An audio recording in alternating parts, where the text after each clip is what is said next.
What's changed now from the previous closing the gap targets? Well, the previous closing the gap targets are still built within our thinking. This is about building a stronger and better life for Indigenous Australians and health, the expansion to 16. But it's been done in conjunction with Aboriginal people. It's been co-designed between the Commonwealth, Indigenous peak organisations, state and territory governments. And that's what the critical difference is. For those who've been following the targets closely, many of them have been largely unmet up until this point. What's there to change this and make it not just another instance of having more targets that we don't meet after this?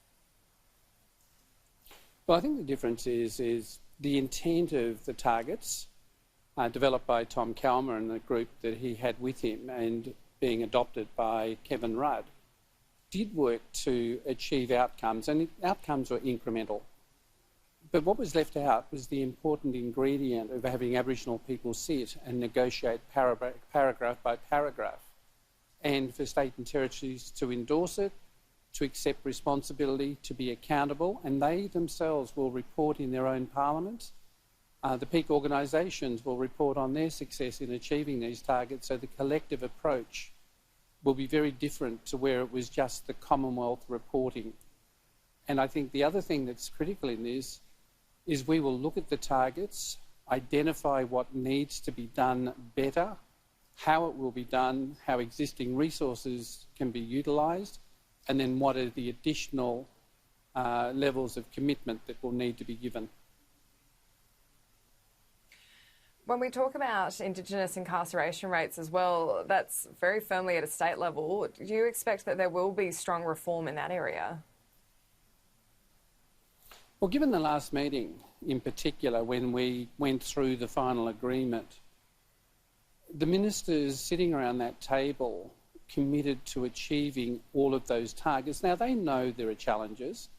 WA, for example, has removed the legislation for which the outcome was that if you had a bench warrant for an outstanding fine, you were incarcerated. They have altered that legislation, so that'll have an immediate effect for WA. But I know that there is another jurisdiction considering options in respect to another matter that will also see a reduction. So states will turn to what it is they can do to alleviate the pressure points, but look at other options that have better outcomes. And it also means that we will see mothers not being incarcerated and taken away from their children. So I think that we will watch this evolve because we do have a monitoring process that is ongoing, and every 3 years we will review what we're delivering in respect to each of the targets and what we need to then consider about what change is needed to gain a better outcome. And in that example you've mentioned of mothers being taken away from their children, one of the issues has been that women reporting domestic violence against themselves have gone to police for help and then end up incarcerated because they have an outstanding fine against them. And that's been an important change for WA because what we have to think about is a mother is often the bedrock of any family, and that's not just detracting from men as fathers. But what's important is we've seen a jurisdiction make that choice and take the positive steps and amend their legislation. So all of these factors contribute to a better life outcome because children need stability around them. And when you look at the targets, all of them are premised on a better outcome in life. Even incarceration rates, if we get the foundation in the early years right, and we have a solid start in the first 8 years of a child's life, then evidence show they are less likely to end up in the pathway to recidivism, to incarceration, and to the downsides in life because they are better placed to take the journey through to tertiary studies and into employment or economic development, whatever opportunities prevail. And we're seeing that with a number of young Indigenous Australians who've established businesses. They have been highly successful. Is today's announcement in response to the Black Lives Matter rallies? No. Look, if we take 10 years ago, Tom Calma starting this work, and then just over 2 years ago, the then Minister Nigel Scullion meeting with the group at Redfern based on the Redfern statement, that journey began then. And it has always been at the forefront of our thinking around the way in which we would engage with Aboriginal people.